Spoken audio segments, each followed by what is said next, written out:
welcome to the Faith Science Podcast. My name is Tyler Bublitz, and welcome back to the 5th Sunday after Pentecost for the week of July 5th, 2020, and I'm excited to have you here. I'm excited to dig in this week's podcast, and I'm excited that we're in this weird year, but an awesome time of the year where we have lots of celebration.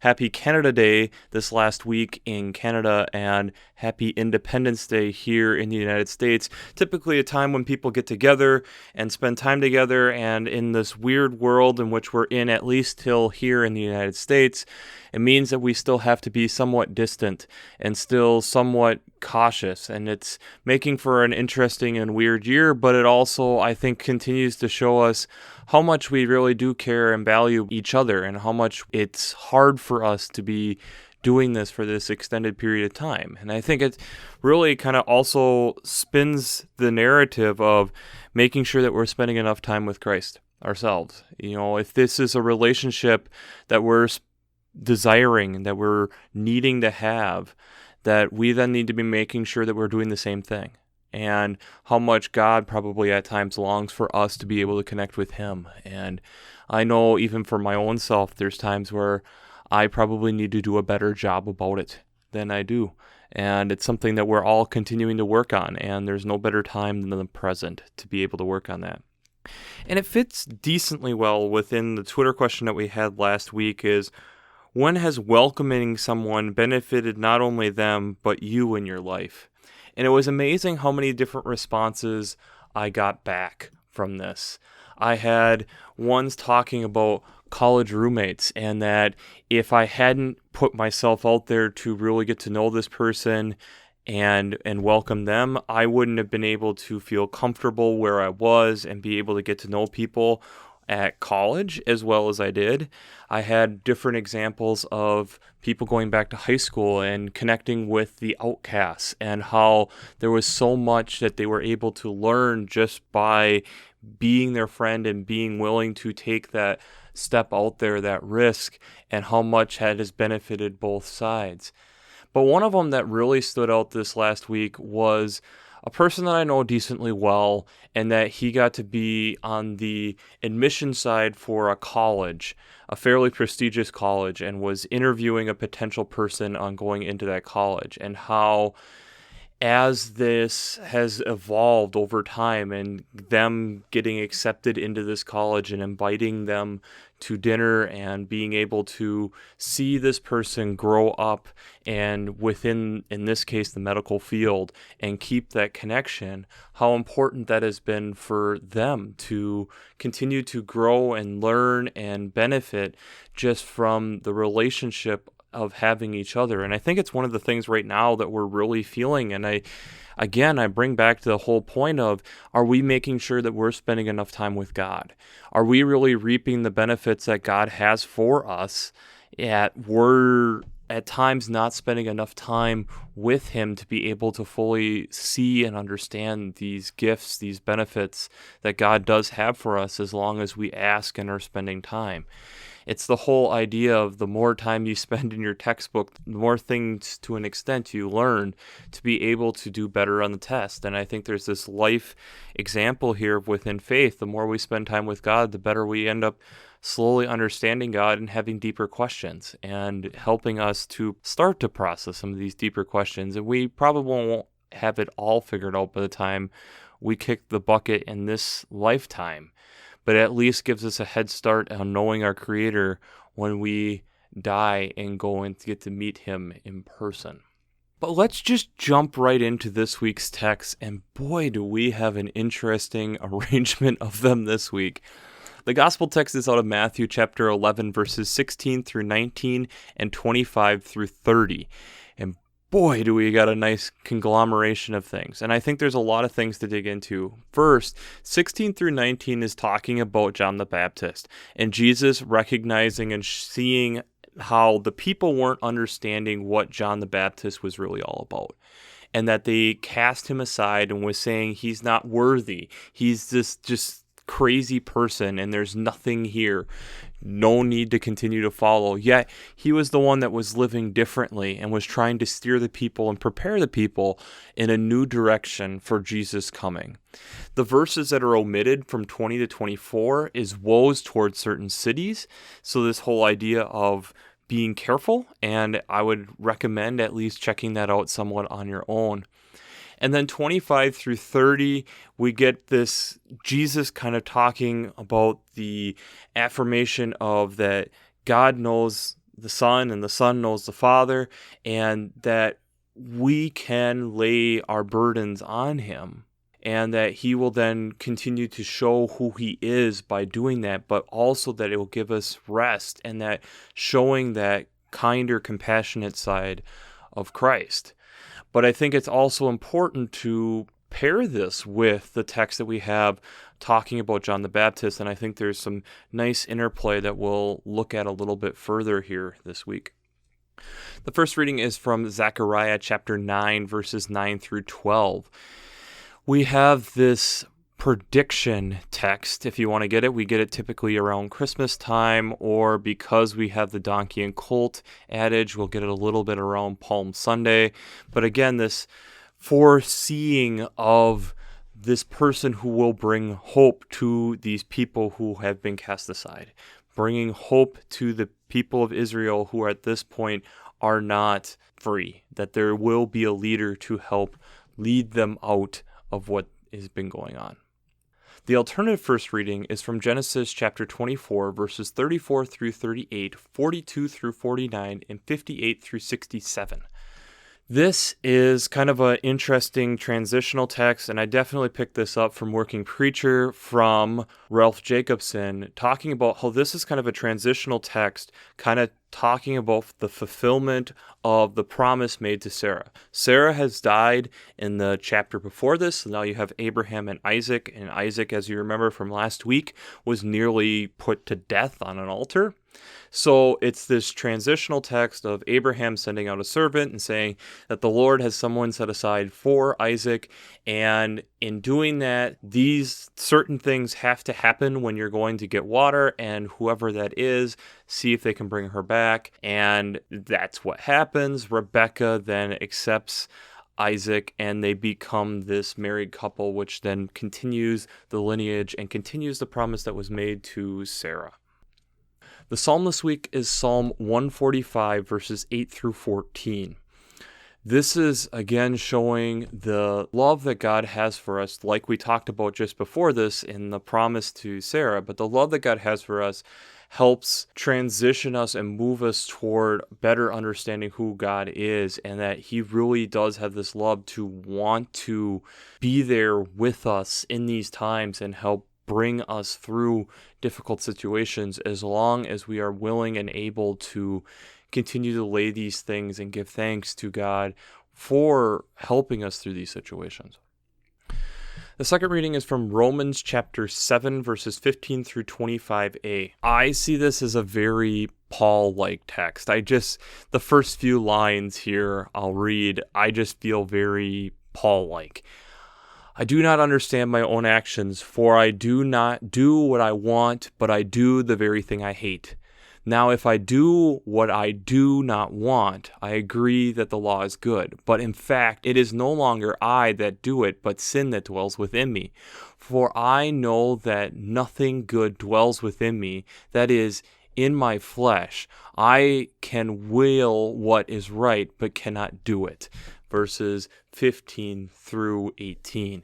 So this whole idea and this interplay of how sin helps separate us from Christ, and that it's the love of Christ, it's the Christ in us, the Holy Spirit stirring within us that helps guide us back to the right path. And that's not really the flesh leads us astray, but it is the Spirit of Christ within us that helps us connect with God, but also gives us the guidance to steer us toward where we are supposed to be going.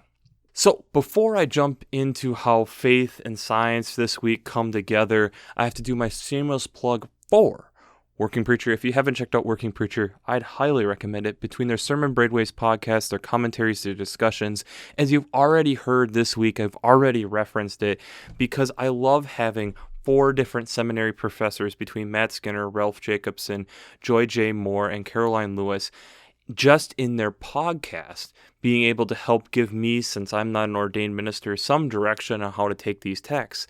But there's also multiple different commentaries on the text for multiple years, plus having different general discussions. If you haven't checked out workingpreacher.org, I'd highly recommend it. The gospel text this week, I think, really kind of brings all of this together. And I think the contrast between what we have Jesus talking about with John the Baptist and then the laying the burdens on Christ is this really interesting interplay. Because we have this part where it's talking about, we played the flute for you, you did not dance. We wailed, you did not mourn, coming from verse 17. So this whole idea of how we're lazy, but that we also need to give ourselves rest by giving the burdens to Christ. Which to me, I think, is a really interesting kind of, those seem like polar opposites. And this is where I pick up from this. I pick up how we are called to still do stuff, to live a life that's different than others, but also realize in that fact that there is a point where we can only do so much. There is a point where we can't do anything further. We have to lay that rest of that on Christ. And a lot of times that's going to feel really heavy. When I was thinking about this, and I'll attach some pictures down below, it reminded me of something I did in high school and ended up going back and doing a few different times in college with high school students, of microinvertebrates in some type of body of water and helping use those to determine the health of a body of water. You see, based off of the different species of these microinvertebrates, so we're talking different beetles, different larvae for dragonflies and flies, the different types of snails, the different types of like crawfish and different even leeches and different things of that nature, based on the prevalence of them and how many of them are there, and based off of these different categories, you're able to determine how healthy the waterway is. And I had a lot of fun as a kid doing this, and it was one of the projects I know from working with my high school biology teacher, shout out to Brian Collins, multiple times with this, is it was a really fun project. We go into streams, you're scraping rocks and seeing what it is, and having somebody taking notes on how many of each of these different things do we find. So you're have a thing in there and just catching water and then dumping it through a screen and seeing if there's anything in there. You're scraping rocks, you're playing in the water. What better thing to be doing as a high school class that was just super, super fun to do, and nets and different things of that nature. But then based off of what we found, we were able to, giving different weight to these different categories, we were able to figure out a rough average on where it fits, and then we can be able to figure out how healthy or unhealthy the stream is. And in doing that, there was multiple things that were actually going on. One, it was the process of first figuring out where the stream was. 2, going through and then understanding where is that waterway coming from, what are different things that it could be picking up along the way, is there things that we can improve it. But then every year we were doing it about the same time of year. So then it was this point of wait and see. And it's one of the hardest things within science, within life in general, is wait and see. It's been something I think right now within the world, we've been having this whole thing of wait and see. And to me, that waiting and seeing is part of us being humble enough to give our burdens to Christ. Realizing that in this time and in this place, we have worked on, we have done the work to understand what is going on, and understanding that this stream maybe needs some help. Understanding that Here are things that we're looking at and doing, and maybe we're planting trees or different things to help this stream out. But there's also a point where we can't just snap our fingers and suddenly everything is taken care of. We have to wait and see. We have to let God be God and us understand that we are the hands and feet to help God be God. But there's a point where we can't be God. We have to let God be God by letting it go, giving it to God, and letting us rest and see what God is doing. There's a lot of different restoration within land and different things of that nature, and we've talked about this before, where it's not like we can snap our fingers and suddenly a forest appears. A forest takes time. There's succession. There's a change over time that happens. We need to be continued to be transformed in the same way with our faith. If we are not being transformed and moving forward, I would argue that we're then not being the hands and feet of who God is calling us to be. There are going to be times where we're going to be called out as being this super odd, super peculiar person based off of what we're doing. But sometimes we have to realize that they maybe aren't seeing the whole picture. They aren't seeing what we're trying to accomplish. Trying to clean up a stream or clean up something to do something like that, it seems hopeless at times. It seems overwhelming with what we have to do. But we have to realize that we are a part of something much bigger than ourselves. One other example, and again, I'll attach links down below, one of my favorite places that I've gotten to visit multiple times is Rio Salado in downtown Phoenix. And it's along a dried up riverbed of the Salt River. And it used to be a major dumping ground.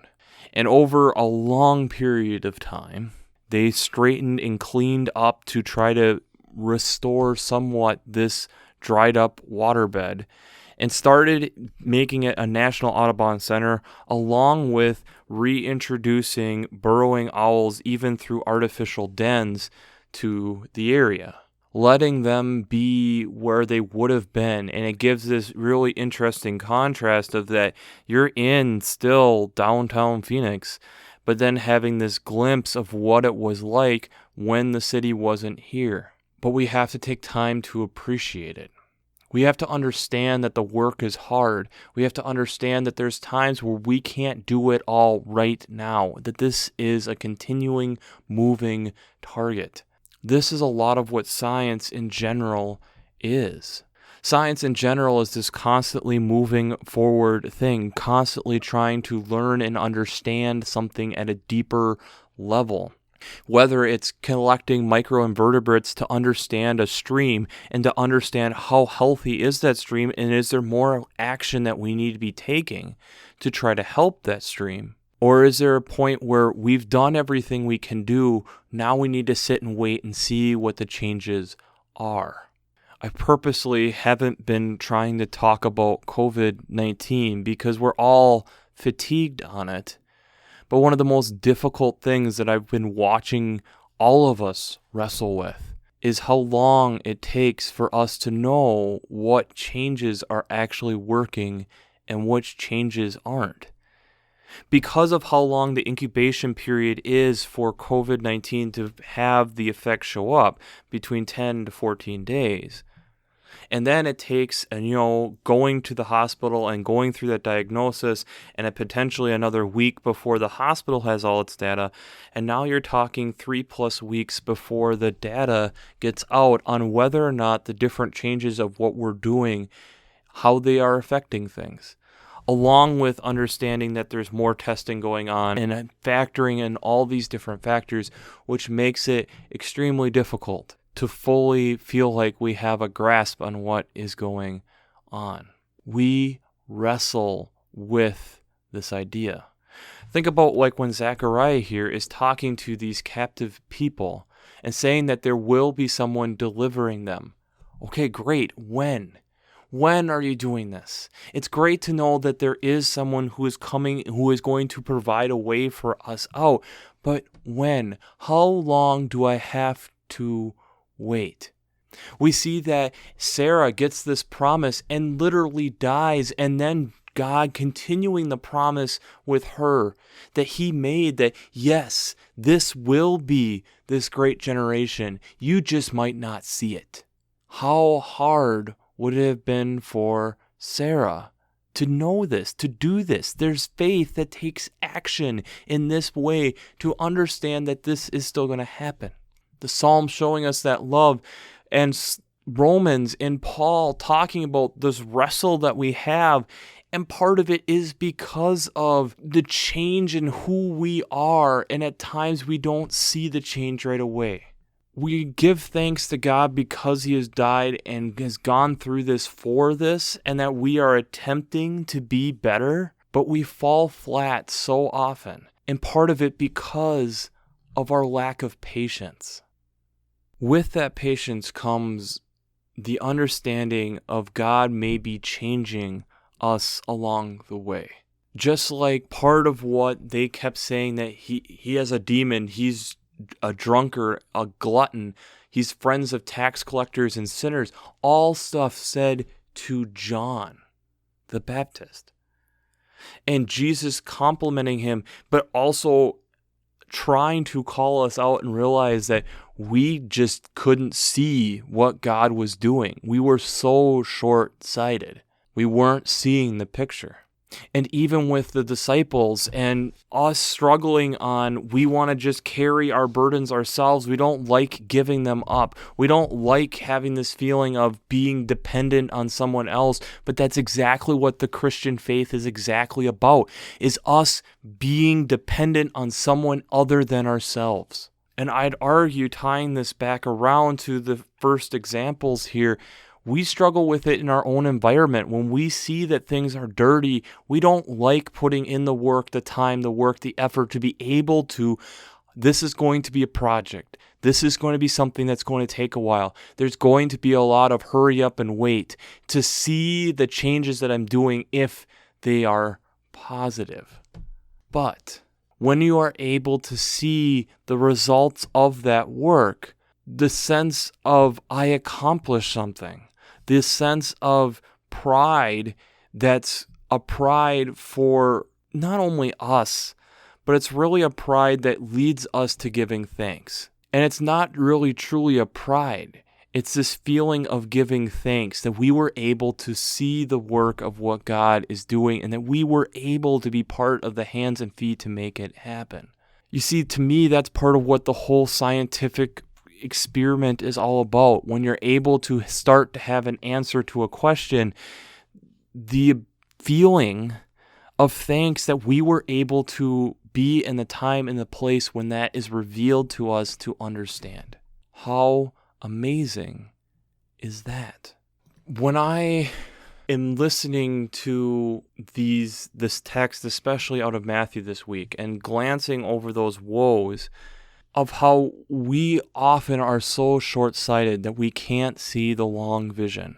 And even as I get older, I hope and I pray that I continue to see the long vision. Because yes, there is a time and a moment and a place to focus on the here and now.